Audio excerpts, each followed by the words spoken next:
தமிழகம் முழுவதும் பார்த்தீங்கன்னா, பிஜேபி மிகப்பெரிய அளவுல வளர்ந்திருக்கு அப்படின்னு மக்களுக்கிட்ட ஒரு பொய்யான பரப்புரையா இந்த ஊடகங்கள் பார்த்தீங்கன்னா, நாளுக்கு நாள் மக்களிடையே கொண்டு போய் சேர்த்துக்கிட்டு இருக்காங்க.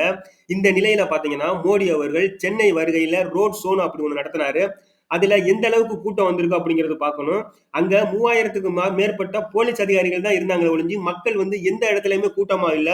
ஒரு சில பிஜேபியினர் மட்டுமே நின்றுகிட்டு இருந்தாங்க. அதுவே பாத்தீங்கன்னா பிஜேபிக்கு மிகப்பெரிய தோல்வியான்னு பார்க்கலாம். அண்ணாமலை அவர்கள் வர்ற கூட்டத்துக்கும் ஒண்ணுமே கிடையாது. அங்க பணத்தை கொடுத்து தான் கூட்டி வந்துட்டு இருந்தாங்க. ஆனா பிரதமர் மோடி அவர்கள் வரும்போது கூட பாத்தீங்கன்னா கூட்டமே இல்லாம சென்னை வீதிகள் விரிச்சோடி கிடந்துச்சு.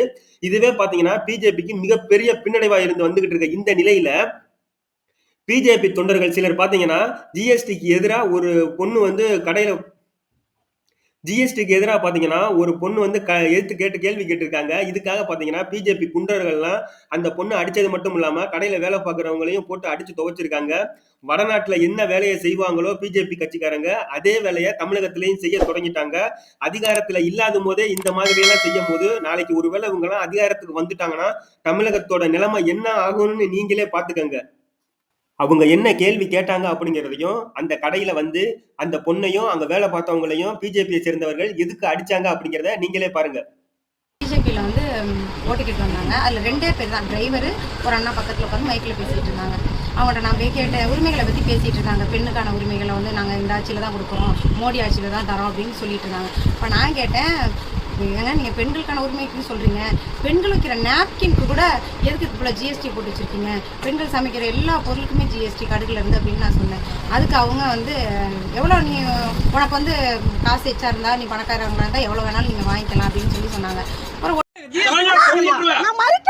என்ன கேக்குற நீங்க ஜிஎஸ்டி என்ன கேக்குறாங்க கேட்க சொன்னாங்களா நீ ஜிஎஸ்டி கேக்குறீங்களா நான் டீடைல் எடுத்துறேன் நீங்க வந்து அண்ணா நாகரிகம் பகட்ட பேத்து போட வேண்டாம் எப்படி நீங்க பேசலாம்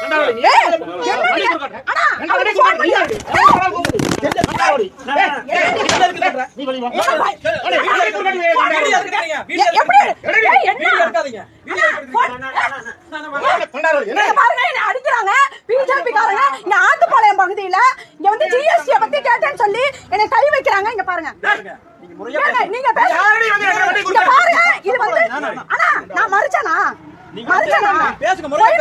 இங்க பாருங்க, ஆத்துப்பாளையம் பகுதியில நீங்க எடுத்தீங்க